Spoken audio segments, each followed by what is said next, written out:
Hi everyone.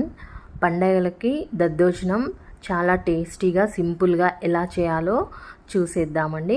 పండగలకనే కాదు మనం కూడా తినడానికి చాలా సింపుల్ అండ్ టేస్టీగా ఎలా చేయాలో చూసేద్దాము. పండగలకి మనము దేవుళ్ళకి ఇలా చక్కగా చేసి నైవేద్యం కూడా పెట్టుకోవచ్చండి. చూడండి, ఇక్కడ నేను ఒక చిన్న గ్లాస్ రైస్ తీసుకున్నాను. మంచిగా 2 times వాష్ చేసేసి ఒక గ్లాస్ రైస్కి 2.5 గ్లాస్ వాటర్ యాడ్ చేసేసి స్టవ్ మీద పెట్టేసుకున్నానండి. చూడండి, అన్నం అయిపోయింది. ఇప్పుడు వేడి మీద ఉన్నప్పుడే మనం గరిటెతో ఇలా మంచిగా మెత్తగా చేసేసుకోవాలి అన్నాన్ని. ఇక్కడ చూడండి, ఏ గ్లాస్తో అయితే మనం రైస్ తీసుకున్నామో ఆ గ్లాస్తో 2.5 గ్లాసెస్ పాలు అయితే పోసుకుంటున్నానండి. పాలను మనము వేడి చేసి గోరువెచ్చగా చేసేసుకొని వేసుకోవాలి. ఇక్కడ 2.5 గ్లాసుల పాలు, అలాగే 2 కప్పుల పెరుగును యాడ్ చేసుకోవాలి. పెరుగు తీయగా ఉండేది తీసుకోండి, పుల్లగా ఉండేది తీసుకోవద్దు. టేస్ట్ మొత్తం చేంజ్ అవుతుంది. తీయగా ఉండే పెరుగు మాత్రమే తీసుకోండి. ఇక్కడ 2 గ్లాసులు యాడ్ చేస్తున్నాను. చూడండి, మంచిగా అంతా కలిపేసేసుకోవాలి.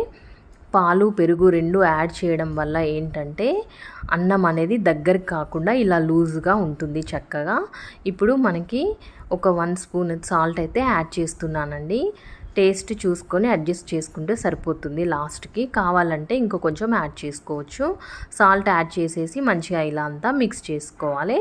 ఇప్పుడు దీంట్లోకి మనం పోపు వేసేసుకుందాము. దీనికి నేను స్టవ్ మీద ప్యాన్ పెట్టేసుకొని ఒక 1 స్పూన్ ఆయిల్ అయితే తీసుకున్నానండి. 1 స్పూన్ ఆయిల్ తీసుకున్నాను. ఆయిల్ వేడైన తర్వాత కొద్దిగా జీలకర్ర, అలాగే ఆవాలు, కొంచెం మినప్పప్పు, అలాగే కొద్దిగా శనగపప్పు, పచ్చిమిర్చిని ఇలా సన్నగా చిన్నగా తరిగి వేసుకోండి. అలాగే చిన్నగా తరిగిన అల్లం ముక్కలు, ఒక 4-5 మిరియాలు, అలాగే ఎండుమిర్చి, కాజు కూడా వేసి, అలాగే కరివేపాకును కూడా యాడ్ చేసుకొని పోపు వేగే వరకు వేయించుకుంటే సరిపోతుంది. మంచిగా అన్ని బ్రౌన్ కలర్ అయ్యే వరకు వేయించుకోవాలండి. పోపు వేగిన తర్వాత ఈ పోపు మిశ్రమాన్ని మనం ముందుగా కలిపి పెట్టుకున్న అన్నంలోకి వేసేసుకుంటే అంతే అండి. ఎంతో టేస్టీ అండ్ సింపుల్గా దద్దోజనంని ఇలా చేసుకోండి.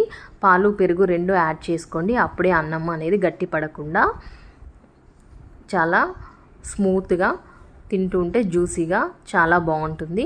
ఒక్కసారి ఈ విధంగా ట్రై చేసి చూడండి. మీకు ఎలా వచ్చిందో తప్పకుండా నా కామెంట్ సెక్షన్లో షేర్ చేయండి. నా రెసిపీ మీకు నచ్చినట్లయితే లైక్ చేయండి, సబ్స్క్రైబ్ చేయండి, మీ ఫ్రెండ్స్ అండ్ రిలేటివ్స్కి షేర్ చేయండి. మరిన్ని టేస్టీ అండ్ హెల్దీ రెసిపీస్ కోసం నా ఛానల్ని తప్పకుండా ఫాలో అవ్వండి. చూడండి, ఎంత సింపుల్గా చేసేసుకోవచ్చో, కలర్ఫుల్గా, టేస్టీగా చాలా బాగుంటుంది. ఇలా ఒకసారి మీరు కూడా ట్రై చేయండి. ఓకే ఫ్రెండ్స్, ఇలా మనం 2 నిమిషాలలో చేసేసి మంచిగా అమ్మవారికి నైవేద్యంగా పెట్టేసేయచ్చండి. శ్రావణ మాసం కానీ, కార్తీక మాసం కానీ, పండగలకి మనం ఇంట్లో తినడానికి కూడా చాలా టేస్టీ అండ్ సింపుల్గా ఈ విధంగా చేసుకోండి దద్దోజనంని. Thank you for watching.